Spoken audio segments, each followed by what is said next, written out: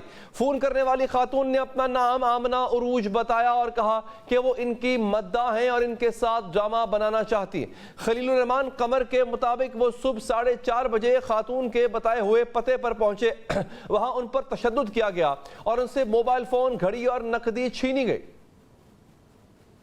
Agree نہیں کیا، مجھے پچھلے 15 دنوں سے یہ کنونس کرنے کی کوشش کی جا رہی تھی، and eventually I decided to go at 4:40۔ تو میں وہاں پہنچتا ہوں اور اندر داخل ہوتا ہوں، اب بھی میں I didn't sit down جب وہ لوگ پہنچ گئے ہیں، and they took over me by guns۔